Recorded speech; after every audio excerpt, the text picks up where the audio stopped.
On va pas, va pas rentrer dans le détail du truc. Alors, je vais vous dire, pourquoi cette obsession Mais c'est pas une obsession, je décris un certain nombre de situations. Attendez, vous savez ce que dit François Mitterrand quelques jours avant de mourir dans le livre François Mitterrand. Oui, dans le livre Le Dernier Mitterrand de Georges-Marc Benamou, il dit la France est en guerre, les Français ne le savent pas, c'est une guerre inconnue, une guerre sans mort apparemment, les Américains veulent un pouvoir sans partage sur le monde. 1997. Aujourd'hui, il serait taxé de complotiste. Vous savez ce que, par exemple, on a appris, c'était quand, il y a 1 an et demi, François Hollande était écouté par les services de renseignement américains. C'est vrai ou c'est pas vrai? C'est vrai ou c'est pas vrai? C'est vrai ou c'est pas vrai? C'est vrai ou c'est pas vrai? C'est vrai ou c'est pas vrai que François Hollande a été écouté par la CIA? En tant qu'agent de la CIA, j'ai du mal à vous répondre. Non mais attendez, est-ce qu'en Syrie aussi, c'est la CIA qui manipule et qui fait croire que Bachar el-Assad est un criminel, comme vous le laissez entendre? Non, je n'ai jamais dit ça. J'ai dit tout simplement que s'agissant de ce qui se passe en Syrie en ce moment, il faut être d'une grande prudence, parce que chat échaudé craint l'eau froide.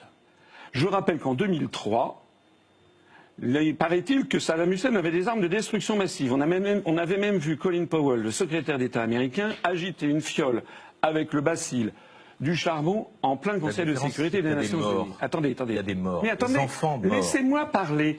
Donc on avait vu Colin Powell agiter cela. On connaît. Non, mais attendez. Jacques Chirac et Dominique de Villepin se sont refusés à avaliser cette affaire en disant qu'ils n'en savaient pas assez. On a appris 6 mois après, de la bouche de Colin Powell en personne, que c'était faux, qu'il n'avait jamais eu, et donc que la guerre qui a été lancée avait été lancée sur des motifs, Il y a eu, vous savez ce qui s'est passé en Irak? Vous savez quel est le nombre de morts de la...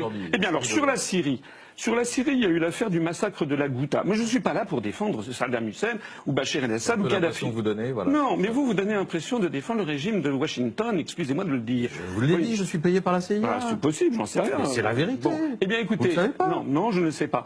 En tout cas, mais merci pour l'aveu.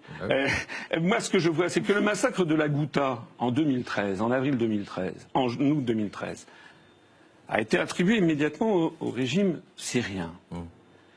Le MIT, vous n'allez pas me dire que c'est quand même une source fallacieuse. Le Massachusetts Institute of Technology, quelques mois après, a dit qu'après étude, selon toute probabilité, le gaz sarin venait des rebelles. C'est vrai ou c'est pas vrai?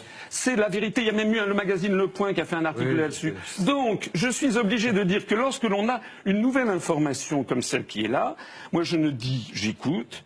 J'écoute ce que disent les uns, ce que disent les autres, et je dis on ne peut pas approuver l'attaque faite par Washington parce que ça viole le droit international de façon... C'est tellement le gaz des rebelles que la Syrie a accepté dans la foulée le démantèlement de son stock d'armes chimiques. Oui, c'est la Russie, absolument. Mais aussi, oui, mais c'est vrai que la Russie a demandé le démantèlement, c'est exact. D'ailleurs, ça a été vérifié par l'Organisation des Nations Unies, ce qui rend quand même étrange le fait qu'ils auraient d'un seul coup de nouveau des armes chimiques. Je ne sais pas.